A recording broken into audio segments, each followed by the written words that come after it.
Hola a todos. Esta noche les traigo una de las grandes obras del, tal vez, el mayor escritor en español de todos los tiempos, una obra que pertenece al género picaresco. En esta obra encontramos el engaño y el desengaño, cuando vemos al protagonista engañar y recibir el karma correspondiente por el engaño. Vemos a un protagonista mentir y después sufrir las consecuencias de estas mentiras. Publicado en 1613, esta obra se encuentra en el puesto 129 de los 500 libros que todos debemos leer en vida, por la gran fama del autor, por la forma metódica en que es contada, por su mensaje profundo y en especial porque se cree que esta obra es parte de una de las más grandes obras del autor. Que el que tiene costumbres y gustos engañosos, a otro no debe quejarse cuando es engañado. Espero que lo disfruten y recuerden, lo único gratis en el mundo debe ser el conocimiento. Postdata, si quieres algún audiolibro, déjamelo en los comentarios. Casamiento engañoso. Miguel de Cervantes. Casamiento engañoso. Salía del Hospital de la Resurrección, que está en Valladolid, fuera de la puerta del campo, un soldado que, por servirle su espada de báculo y por la flaqueza de sus piernas y amarillez de su rostro, mostraba bien claro que, aunque no era el tiempo muy caluroso, debía de haber sudado en 20 días todo el humor que quizá granjeó en una hora.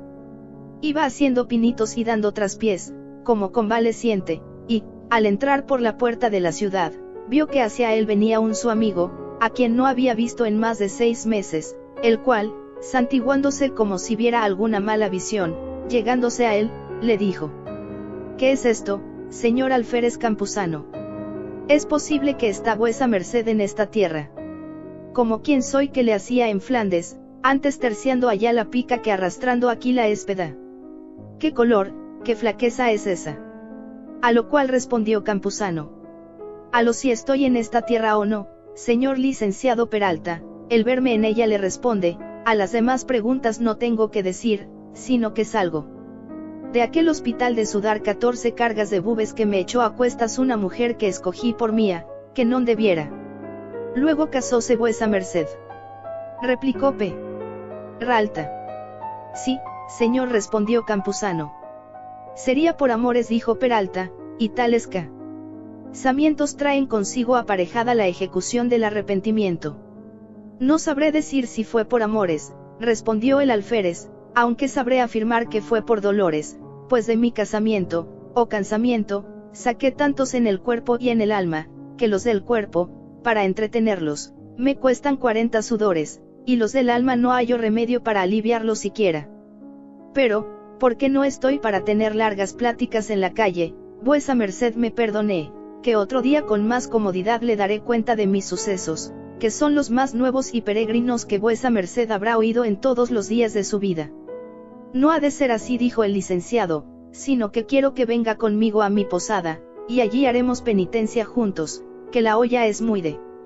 enfermo, y, aunque está tasada para 2, un pastel suplirá con mi criado, y si la convalecencia lo sufre, unas lonjas de jamón de Ruth nos harán la salva, y, sobre todo, la buena voluntad con que lo ofrezco, no solo esta vez, sino todas las que vuesa merced quisiere.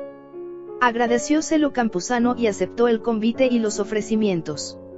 Fueron a San Llorente, oyeron misa, llevóle Peralta a su casa, diole lo prometido y ofrecióselo de nuevo, y pidióle, en acabando de comer, le contase los sucesos que tanto le había encarecido. No se hizo de rogar Campuzano, antes, comenzó a decir de esta manera: bien se acordará vuesa merced, señor licenciado Peralta, como yo hacía en esta ciudad camarada con el capitán Pedro de Herrera, que ahora está en Flandes. Bien me acuerdo, respondió Peralta. Pues un día, prosiguió Campuzano, que acabábamos de comer en aquella posada de la Solana, donde vivíamos, entraron 2 mujeres de gentil parecer con 2 criadas, la una se puso a hablar con el capitán en pie, arrimados a una venta sodio, y la otra se sentó en una silla junto a mí, derribado el manto hasta la barba, sin dejar ver el rostro más de aquello que concedía la raridad del manto, y, aunque le supliqué que por cortesía me hiciese merced de descubrirse, no fue posible acabarlo con ella, cosa que me encendió más el deseo de verla. Y, para acrecentarle más, o ya fuese de industria, o, acaso, sacó la señora una muy blanca mano con muy buenas sortijas. Estaba yo entonces bizarrísimo, con aquella gran cadena que vuesa merced debió de conocerme, el sombrero con plumas y cintillo, el vestido de colores, a fuer de soldado, y tan gallardo, a los ojos de mi locura, que me daba a entender que las podía matar en el aire. Con todo esto, le rogué que se descubriese, a lo que ella me respondió: no seáis importuno, casa tengo, haced a un paje que me siga, que, aunque yo soy más honrada de lo que promete esta respuesta, todavía, a trueco de ver si responde vuestra discreción a vuestra gallardía, holgaré de que me veáis. Beséle las manos por la grande merced que me hacía, en pago de la cual le prometí montes de oro. Acabó el capitán su plática, ellas se fueron, siguiólas un criado mío. Díjome el capitán que lo que la dama le quería era que le llevase unas cartas a Flandes a otro capitán, que decía ser su primo, aunque él le sabía que no era sino su galán. Yo quedé abrazado con las manos de Naive que había visto, y muerto por el rostro que deseaba ver, y así, otro día, hallándome mi criado, dióseme libre entrada. Hallé una casa muy bien aderezada y una mujer de hasta 30 años, a quien conocí por las manos. No era hermosa en extremo, pero era lo de suerte que podía enamorar comunicada, porque tenía un tono de habla tan suave que se entraba por los oídos en el alma. Pasé con ella luengos y amorosos coloquios, blasoné, hendí, rajé, ofrecí, prometí y hice todas las demostraciones que me pareció ser necesarias para hacerme bienquisto con ella. Pero, como ella estaba hecha a oír semejantes o mayores ofrecimientos y razones, parecía que les daba atento oído antes que crédito alguno. Finalmente, nuestra plática se pasó en flores 4 días que continué en visitalla, sin que llegase a coger el fruto que deseaba. En el tiempo que la visité, siempre hallé la casa desembarazada, sin que viese visiones en ella de parientes fingidos ni de amigos verdaderos, se víala una moza más taimada que simple. Finalmente, tratando mis amores como soldado que está en víspera de mudar, apuré a mi señora doña Estefanía de Caicedo, que este es el nombre de la que así me tiene, y respondióme: señor alférez Campuzano, simplicidad sería si yo quisiese venderme a vuesa merced por santa, pecadora he sido, y aún ahora lo soy, pero no de manera que los vecinos me murmuren ni los apartados me noten. Ni de mis padres ni de otro pariente heredé hacienda alguna, y con todo esto vale el menaje de mi casa, bien validos, 2.500 escudos, y estos en cosas que, puestas en almoneda, lo que se tardare en ponelas se tardará en convertirse en dineros. Con esta hacienda busco marido a quien entregarme y a quien tener obediencia, a quien, juntamente con la enmienda de mi vida, le entregaré una increíble solicitud de regalarle y servirle, porque no tiene príncipe cocinero más goloso ni que mejor sepa dar el punto a los guisados que le sé dar yo, cuando, mostrando ser casera, me quiero poner a ello. Sé ser mayordomo en casa, moza en la cocina y señora en la sala, en efecto, sé mandar y sé hacer que me obedezcan. No desperdicio nada y allego mucho, mi real no vale menos, sino mucho más cuando se gasta por mi orden. La ropa blanca que tengo, que es mucha y muy buena, no se sacó de tiendas. Ni lenceros, estos pulgares hilos de mis criadas la hilaron, y si pudiera tejerse en casa, se tejiera. Digo estas alabanzas mías porque no acarrean vituperio cuando es forzosa la necesidad de decirlas. Finalmente, quiero decir que yo busco marido que me ampare, me mande y me honre, y no galán que me sirva y me vitupere.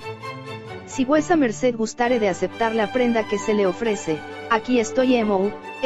yente y corriente, sujeta a todo aquello que vuesa merced ordenare, sin andar en venta, que es lo mismo andar en lenguas de casamenteros, y no hay ninguno tan bueno para concertar el todo como las mismas partes.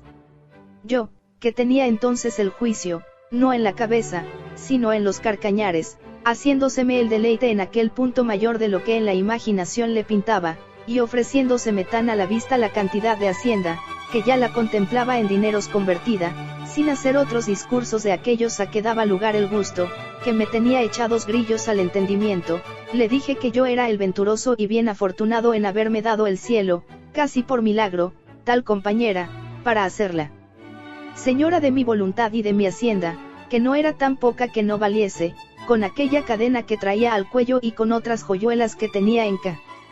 S.A., y con deshacerme de algunas galas de soldado, más de 2.000 ducados, que juntos con los 2.500 suyos, era suficiente cantidad para retirarnos a vivir a una aldea de donde yo era natural y a donde tenía algunas raíces, hacienda tal que, sobrellevada con el dinero, vendiendo los frutos a su tiempo, nos podía dar una vida alegre y descansada. En resolución, aquella vez se concertó nuestro desposorio, y se dio traza como los dos hiciésemos información de solteros, y en los 3 días de fiesta que vinieron luego juntos en una pacua se hicieron las amonestaciones, y al 4.º día nos desposamos, hallándose presentes al desposorio 2 amigos míos y un mancebo que ella dijo ser primo suyo, a quien yo me ofrecí por pariente con palabras de mucho comedimiento, como lo habían sido todas las que hasta entonces a mi nueva esposa había dado, con intención tan torcida y traidora que la quiero callar, porque, aunque estoy diciendo verdades, no son verdades de confesión, que no pueden dejar de decirse. Mudó mi criado el baúl de la posada a casa de mi mujer, encerré en él, delante de ella, mi magnífica cadena, mostréle otras 3 o 4, si no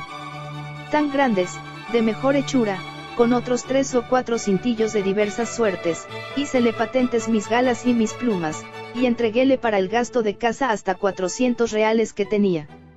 6 días gocé del pan de la boda, espaciándome en casa como el yerno ruin en la del suegro rico. Pisé ricas alhombras, ajé sábanas de Holanda, alumbréme con candeleros de plata, almorzaba en la cama, levantábame a las 11, comía a las 12 y a las 2 esteaba en el estrado, bailábanme doña Estefanía y la moza el agua delante. Mi mozo, que hasta allí le había conocido perezoso y lerdo, se había vuelto un corzo. El rato que doña Estefanía faltaba de mi lado, la habían de hallar en la cocina, toda solícita en ordenar guisados que me despertasen el gusto y me avivasen el apetito.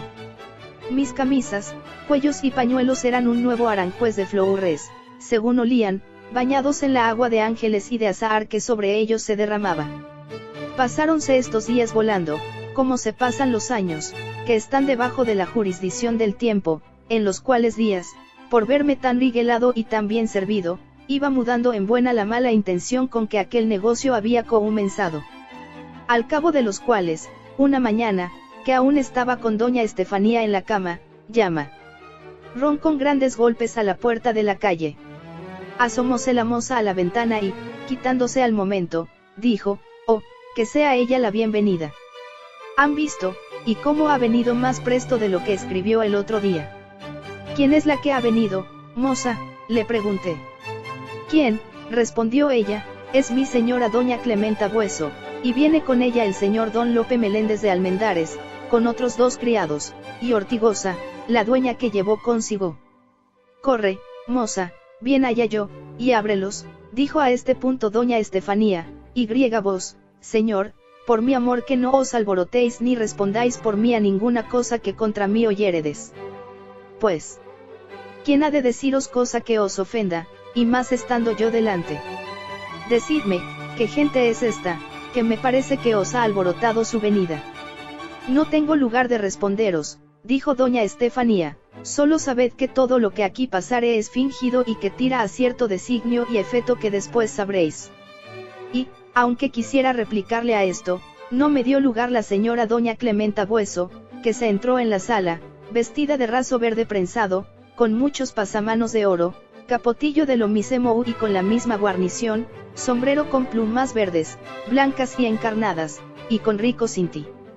yo de oro, y con un delgado velo cubierta la mitad del rostro.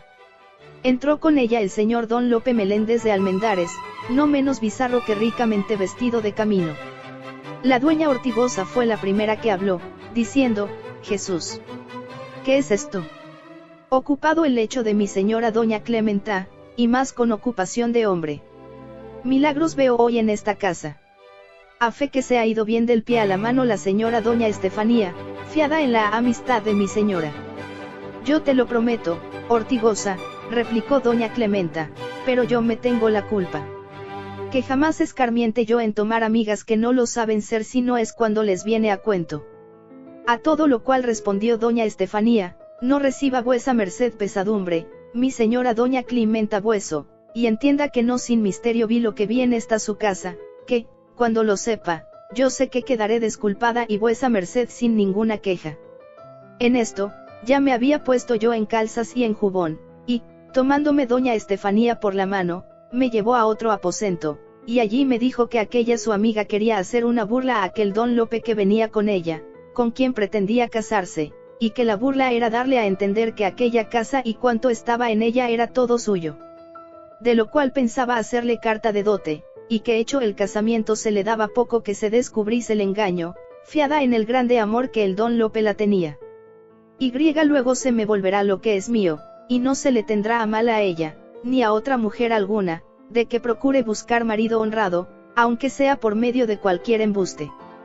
Yo le respondí que era grande extremo de amistad el que quería hacer, y que primero se mirase bien en ello, porque después podría ser tener necesidad de valerse de la justicia para cobrar su hacienda. Pero ella me respondió con tantas razones, representando tantas obligaciones que la obligaban a servir a doña Clementa, aun en cosas de más importancia, que, mal de mi grado y con remordimiento de mi juicio, hube de condescender con el gusto de doña Estefanía, asegurándome ella que solos 8 días podía durar el embuste, los cuales estaríamos en casa de otra amiga suya. Acabámonos de vestir ella y yo, y luego, entrándose a despedir de la señora doña Clementa Bueso y del señor don Lope Meléndez de Almendares, hizo a mi criado que se cargase el baúl y que la siguiese, a quien yo también seguí, sin despedirme de nadie.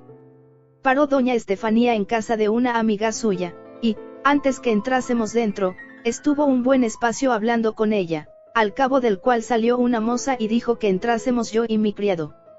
Llevónos a un aposento estrecho, en el cual había 2 camas tan juntas que parecían una, a causa que no había espacio que las dividiese, y las sábanas de entrambas se besaban. En efecto, allí estuvimos 6 días, y en todos ellos no se pasó hora que no tuviésemos pendencia, diciéndole la necedad que había hecho en haber dejado su casa y su hacienda, aunque fuera a su misma madre. En esto, iba yo y venía por momentos, tanto, que la huéspeda de casa, un día que doña Estefanía dijo que iba a ver en qué término estaba su negocio, quiso saber de mí qué era la causa que me movía a reñir tanto con ella, y qué cosa había hecho que tanto se la afeaba, diciéndole que había sido necedad notoria más que amistad perfecta. Contéle todo el cuento, y cuando llegué a decir que me había casado con doña Estefanía, y la dote que trujo y la simplicidad que había hecho en dejar su casa y hacienda a doña Clementa, aunque fuese con tan sana intención como era alcanzar tan principal marido como don Lope, se comenzó a santiguar y a hacerse cruces con tanta priesa, y con tanto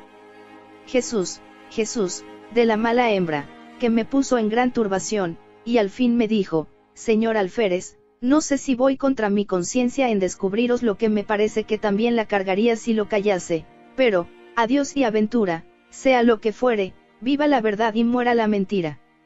La verdad es que doña Clementa Bueso es la verdadera señora de la casa y de la hacienda de que os hicieron la dote, la mentira es todo cuanto os ha dicho doña Estefanía, que ni ella tiene casa, ni hacienda, ni otro vestido del que trae puesto. Y el haber tenido lugar y espacio para hacer este embuste fue que doña Clementa fue a visitar unos parientes suyos a la ciudad de Plasencia, y de allí fue a tener novenas en Nuestra Señora de Guadalupe, y en este entretanto dejó en su casa a doña Estefanía, que mirase por ella, porque, en efecto, son grandes amigas, aunque, bien mirado, no hay que culpar a la pobre señora, pues ha sabido granjear a una tal persona como la del señor alférez por marido. Aquí dio fin a su plática y yo di principio a desesperarme, y sin duda lo hiciera si tantico se descuidara el ángel de mi guarda en socorrerme, acudiendo a decirme en el corazón que mirase que era cristiano y que el mayor pecado de los hombres era el de la desesperación, por ser pecado de demonios. Esta consideración o buena inspiración me conhortó algo, pero no tanto que dejase de tomar mi capa y espada y salir a buscar a doña Estefanía, con prosupuesto de hacer en ella un ejemplar castigo, pero la suerte, que no sabré decir si mis cosas empeoraba o mejoraba, ordenó que en ninguna parte donde pensé hallar a doña Estefanía la hallase. Fui más San Llorente, encomendéme a Nuestra Señora, sentéme sobre un escaño, y con la pesadumbre me tomó un sueño tan pesado, que no despertara tan presto si no me despertaran. Fui lleno de pensamientos y congojas a casa de doña Clementa, y halléla con tanto reposo como señora de su casa, no le osé decir nada, porque estaba el señor don Lope delante.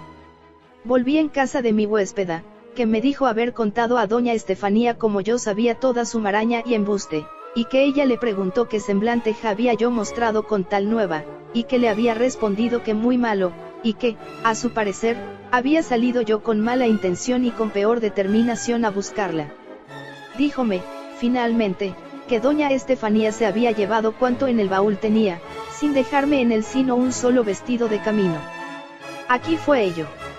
Aquí me tuvo de nuevo Dios de su mano. Fui a ver mi baúl, y halléle abierto y como sepultura. Que esperaba cuerpo difunto, y a buena razón había de ser el mío, si yo tuviera entendimiento para saber sentir y ponderar tamaña desgracia.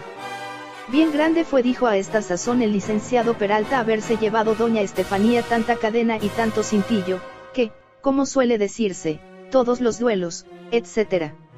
Ninguna pena me dio esa falta, respondió el alférez, pues también podré decir, pensóse don Simueque que me engañaba con su hija la tuerta, y por el dío, contrecho soy de un lado. No sé a qué propósito puede vuesa merced decir eso, respondió Peralta. El propósito es, respondió el alférez, de que toda aquella balumba y aparato de cadenas, cintillos y brincos podía valer hasta 10 o 12 escudos. Eso no es posible, replicó el licenciado, porque la que el señor alférez traía al cuello mostraba pesar más de 200 ducados. Así fuera, respondió el alférez, si la verdad respondiera al parecer, pero como no es todo oro lo que reluce, las cadenas, cintillos, joyas y brincos. Con solo ser de alquimia se contentaron, pero estaban tan bien hechas, que solo el toque o el fuego podía descubrir su malicia. De esa manera, dijo el licenciado, entre vuesa merced y la señora doña Estefanía, pata es la traviesa. Y tan pata, respondió el alférez, que podemos volver a barajar, pero el daño está, señor licenciado, en que ella se podrá deshacer de mis cadenas y yo no de la falsía de su término, y en efecto, mal que me pese, es prenda mía. Dad gracias a Dios, señor Campuzano, dijo Peralta, que fue prenda con pies, y que se os ha ido, y que no estáis obligado a buscarla. Así es, respondió el alférez, pero, con todo eso, sin que la busque, la hallo siempre en la imaginación, y, a donde quiera que estoy, tengo mi afrenta presente. No sé qué responderos, dijo Peralta, si no es traeros a la memoria 2 versos de Petrarca, que dicen: Che, qui prende dicleto di far fiode, non si de lamentar si altri le ingana. Que responden en nuestro castellano, que el que tiene costumbre y gusto de engañar a otro no se debe quejar cuando es engañado. Yo no me quejo, respondió el alférez, sino lastimóme, que el culpado no por conocer su culpa deja de sentir la pena del castigo. Bien veo que quise engañar y fui engañado, porque me hirieron por mis propios filos, pero no puedo tener tan a raya el sentimiento que no me queje de mí mismo. Finalmente, por venir a lo que hace más al caso a mi historia, que este nombre se le puede dar al cuento de mis sucesos, digo que supe que se había llevado a doña Estefanía el primo que dije que se halló a nuestros desposorios, el cual de luengos tiempos atrás era su amigo a todo ruedo. No quise buscarla, por no hallar el mal que me faltaba. Mudé posada y mudé el pelo dentro de pocos días, porque comenzaron a pelárseme las cejas y las pestañas, y poco a poco me dejaron los cabellos, y antes de edad me hice calvo, dándome una enfermedad que llaman lupicia, y por otro nombre más claro, la pelarela. Halléme verdaderamente hecho pelón, porque ni tenía barbas que peinar ni dineros que gastar. Fue la enfermedad caminando al paso de mi necesidad, y, como la pobreza atropella a la honra, y a unos lleva a la horca y a otros al hospital, y a otros les hace entrar por las puertas de sus enemigos con ruegos y sumisiones, que es una de las mayores miserias que puede suceder a un desdichado, por no gastar en curarme los vestidos que me habían de cubrir y honrar en salud. Llegado el tiempo en que se dan los sudores en el hospital de la resurrección, me entré en él, donde he tomado 40 sudores. Dicen que quedaré sano si me guardo, espada tengo, lo demás Dios lo remedie. Ofreciósele de nuevo el licenciado, admirándose de las cosas que le había contado. Pues de poco se maravilla vuesa merced, señor Peralta, dijo el alférez, que otros sucesos me quedan por decir que exceden a toda imaginación, pues van fuera de todos los términos de naturaleza. No quiera vuesa merced saber más, sino que son de suerte que doy por bien empleadas todas mis desgracias, por haber sido parte de haberme puesto en el hospital, donde vi lo que ahora diré, que es lo que ahora ni nunca vuesa merced podrá creer, ni habrá persona en el mundo que lo crea. Todos estos preámbulos y encarecimientos que el alférez hacía, antes de contar lo que había visto, encendían el deseo de Peralta de manera que, con no menores encarecimientos, le pidió que luego le dijese las maravillas que le quedaban por decir. Ya vuesa merced habrá visto, dijo el alférez, 2 perros que con 2 lantenes andan de noche con los hermanos de la capacha, alumbrando huls cuando piden limosna. Sí he visto, respondió Peralta. También habrá visto o oído vuesa merced, dijo el alférez, lo que de ellos se cuenta, que si acaso echan limosna de las ventanas y se cae en el suelo, ellos acuden luego a alumbrar y a buscar lo que se cae, y se paran delante de las ventanas donde saben que tienen costumbre de darles limosna, y, con ir allí con tanta mansedumbre que más parecen corderos que perros, en el hospital son unos leones, guardando la casa con grande cuidado y vigilancia. Yo he oído decir, dijo Peralta, que todo es así, pero eso no me puede ni debe causar maravilla.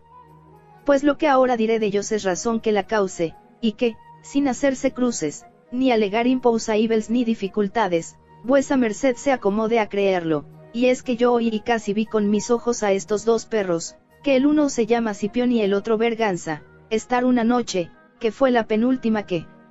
acabé de sudar, echados detrás de mi cama en unas esteras viejas, y, a la mitad de aquella noche, estando a escuras y desvelado, pensando en mis pasados sucesos y presentes desgracias, oí hablar allí junto, y estuve con atento oído escuchando, por ver si podía venir en conocimiento de los que hablaban y de lo que hablaban, y a poco rato vine a conocer, por lo que hablaban, los que hablaban, y eran los 2 perros, Cipión y Berganza. Apenas acabó de decir esto Campuzano, cuando, levantándose el licenciado, dijo: vuesa merced quede mucho en buen hora, señor Campuzano, que hasta aquí estaba en duda si creería o no lo que de su casamiento me había contado, y esto que ahora me cuenta de que oyó hablar los perros me ha hecho declarar por la parte de no creerle ninguna cosa. Por amor de Dios, señor alférez, que no cuente estos disparates a persane alguna, si ya no fuere a quien sea tan su amigo como yo. No me tenga viu, sea merced por tan ignorante, replicó Campuzano, que no entienda que, si no es por milagro, no pueden hablar los animales, que bien sé que si los tordos, picazas y papagayos hablan, no son sino las palabras que aprenden y toman de memoria, y por tener la lengua estos animales cómoda para poder pronunciarlas, mas no por esto pueden hablar y responder con discurso concertado, como estos perros hablaron, y así, muchas veces, después que los oí, yo mismo no he querido dar crédito a mí mismo, y he querido tener por cosa soñada lo que realmente estando despierto, con todos mis 5 sentidos, tales cuales lustro Señor fue servido dármelos, oí, escuché, noté y, finalmente, escribí, sin faltar palabra, por su concierto, de donde se puede tomar indicio bastante que mueva y persuada a creer esta verdad que digo. Las cosas de que trataron fueron grandes y diferentes, y más para ser tratadas por varones sabios que para ser dichas por bocas de perros. Así que, pues yo no las pude inventar de mío, a mi pesar y contra mi opinión, vengo a creer que no soñaba y que los perros hablaban. Cuerpo de mí, replicó el licenciado. Si se nos ha vuelto el tiempo de Maricastaña, cuando hablaban las calabazas, o el de Isopo, cuando departía el gallo con la zorra y unos animales con otros. Uno de ellos sería yo, y el mayor, replicó el alférez, si creyese que ese tiempo ha vuelto, y aún también lo sería si dejase de creer lo que oí y lo que vi, y lo que me atreveré a jurar con juramento que Eblaí aún fuerce, a que lo crea la misma incredulidad. Pero, puesto caso que me haya engañado, y que mi verdad sea sueño, y el porfiarla disparate, no se holgará vuesa merced, señor Peralta, de ver escritas en un coloquio las cosas que estos perros, o sean quien fueren, hablaron. Como vuesa merced, replicó el licenciado, no se canse más en persuadirme que oyó hablar a los perros, de muy buena gana oiré ese coloquio, que por ser escrito y notado del buen ingenio del señor alférez, ya le juzgo por bueno. Pues hay en esto otra cosa, dijo el alférez, que, como yo estaba tan atento y tenía delicado el juicio, delicada, sotil y desocupada la memoria, merced a las muchas pasas y almendras que había comido, todo lo tomé de coro, y, casi por las mismas palabras que había oído, lo escribí otro día, sin buscar colores retóricas para adornarlo, ni qué añadir ni quitar para hacerle gustoso. No fue una noche sola la plática, que fueron 2 consecutivamente, aunque yo no tengo escrita más de una, que es la vida de Berganza, y la del compañero Cipión pienso escribir, que fue la que se contó la noche segunda. Cuando viere, o que ésta se crea, o, a lo menos, no se desprecie. El coloquio traigo en el seno, púselo en forma de coloquio por ahorrar de dijo Cipión, respondió Berganza, que suele alargar la escritura. Y, en diciendo esto, sacó del pecho un cartapacio y le puso en las manos del licenciado, el cual le tomó riéndose, y como haciendo burla de todo lo que había oído y de lo que pensaba leer. Yo me recuesto, dijo el alférez, en esta silla en tanto que vuesa merced lee, si quiere, esos uños o disparates, que no tienen otra cosa de bueno sino es el poderlos dejar cuando enfaden. Haga vuesa merced su gusto, dijo Peralta, que yo con brevedad me despediré de este lectura. Recostóse el alférez, abrió el licenciado el cartapacio, y en el principio vio que estaba puesto este título: Fin del casamiento engañoso, Miguel de Cervantes Saavedra.